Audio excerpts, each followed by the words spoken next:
Suttungr. Our people may be enemies, but you have earned your welcome here. The generous king of the Frost Giants is initially set up as a hesitant ally to Havi. Wouldn't you know it, he was darn right to be suspicious, being that our character's entire ambition for paying him a visit was to steal some of that special sauce of knowledge that the Jotun kept locked away. Sad to say, the king and his daughter don't stay friends with our Asgardian Isu for long, as after sharing in a feast, our true intentions are revealed by Loki, leading to a pretty solid boss fight. Betrayer! Deceiver! Suttungr fights not unlike yourself, wielding a giant sword, striking with wide sweeps and stomps, only to pick up an additional weapon to dual wield once at half health. His attacks alternate between raining ice blasts and knockback strikes, so you'll always have something to look out for in battle. Interestingly, once he falls, we spare him his life, least we could do for double dipping in the guy's jungle juice. Enjoy yourself. I insist. Nidhogg. Spare me your foul breath, worm. So the Allfather seeks his son.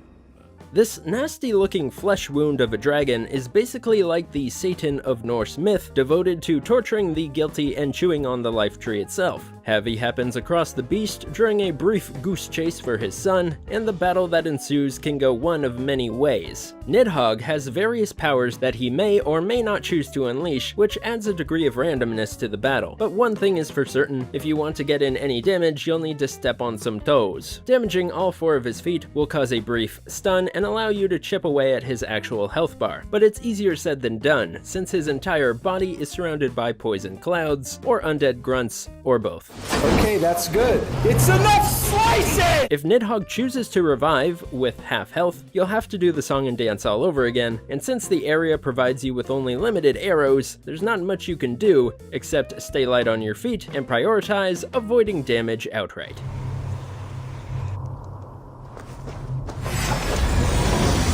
Tyr. So I must caution you, step with care in this place.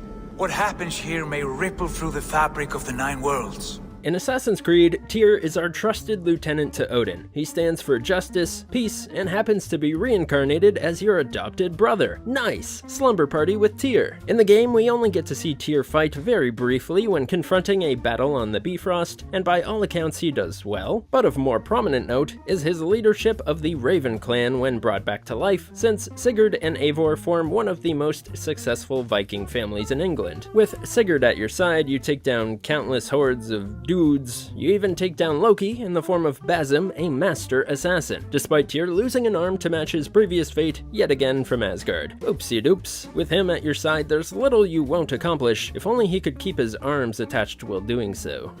Son of Loki, have I not treated you with kindness? Hell.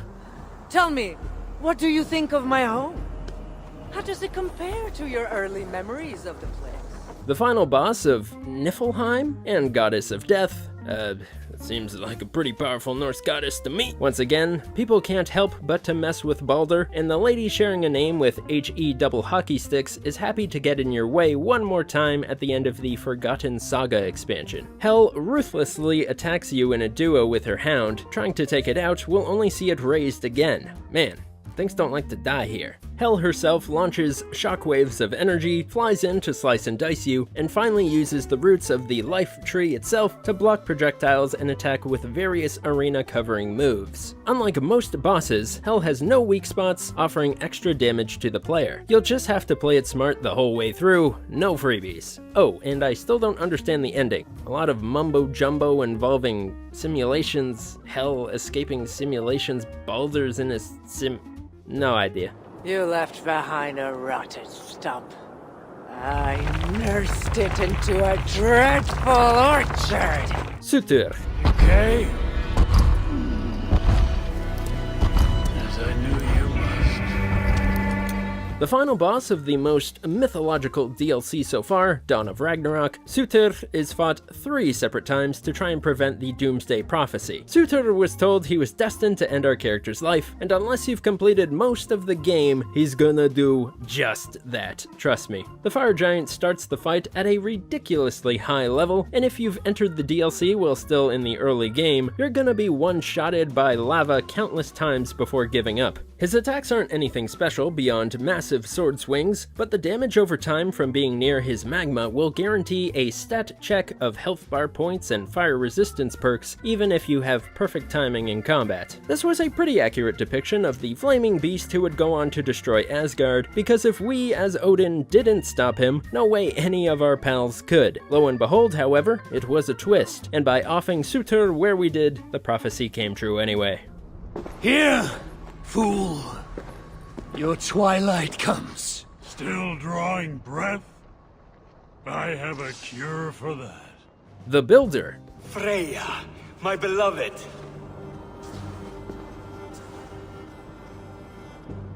This unnamed master builder from Norse myth had a deal with the Asgardians to build a magic wall. In both depictions from myth and Assassin's Creed, the builder demands Freya as payment, only to reveal he was a Jotun in disguise the whole time. While Loki succeeds at distracting him from succeeding in the deal, just know in the original tale, things get a little crazier than depicted here. Loki becomes pregnant, and a battle with the builder was inevitable. Bold of him to fight Asgard's biggest god / Isu single-handedly, I'll give him that, and the boss fight that follows is pretty fun. Most of the builder's body is invulnerable, so you must dodge his massive hammer swings and take to the air for badass slow-mo headshots. If you didn't know of his gimmick beforehand, many players report having to give up on the battle and stock themselves with extra arrows in a rematch. A difficult boss to be sure, and yet, he still doesn't get a name. I am called the Builder by most. He wants your name, not your trade.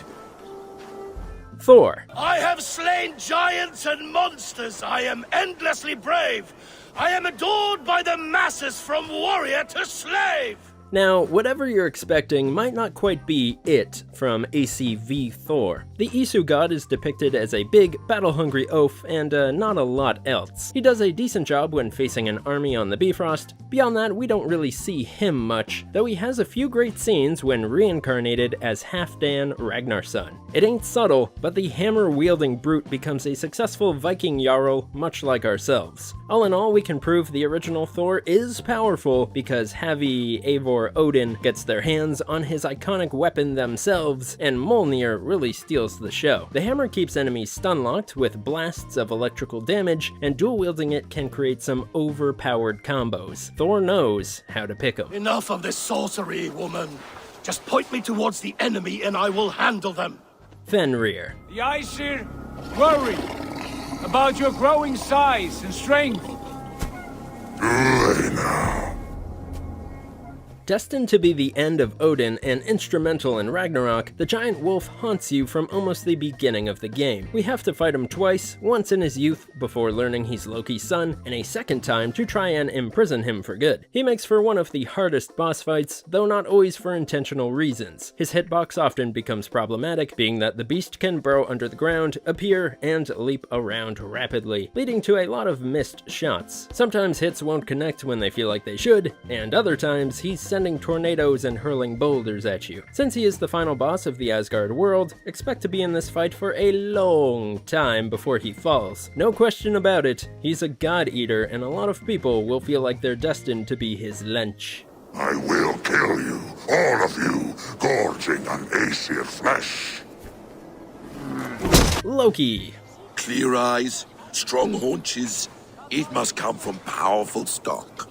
You fools. A man that needs little introduction, Loki is a thorn in all of the hero's sides for a large part of the game. Of course, the big reveal comes when one of our own assassins in the Brotherhood turns out to be a reincarnation of Loki. When you fight him the first time, he's a bit of a teleporting scumbag with a shapeshifting habit. Where he comes into his own is with the Master Assassin training from the Order in the body of Bazim. This new form stands as the final boss with gimmick upon gimmick needed to defeat him. He'll use the assassin tricks of the past, like smoke bombs to hamper you or even try to hit and blade you from above, but even worse, his health bar is never visible, and you can only deal real damage to him in a specific marked stone area. After relieving the reborn Loki of his hidden blade, you'll break into a classic chase and endure one last counterattacking phase before old Odin puts him back in his place. Then, in a never-before-seen feat, he proceeds to cheat death and by all accounts, become our next protagonist. Crazy. Who else but this guy?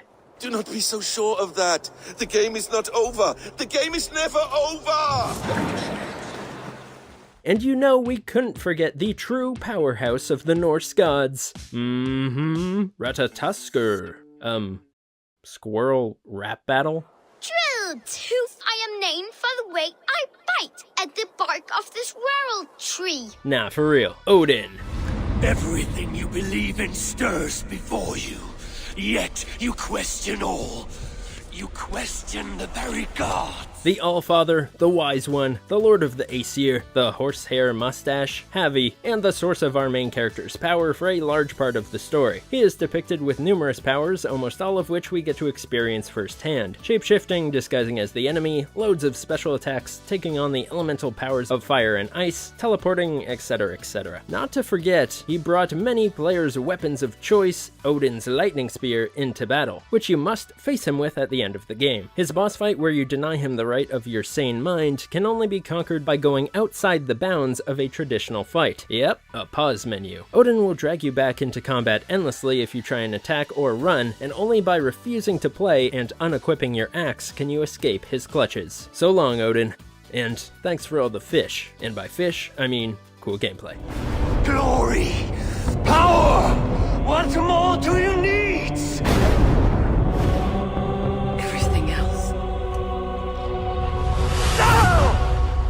Thanks for watching. Check out our other videos, and if you like what you saw, check out Mojo Creed for bite-sized videos on Assassin's Creed.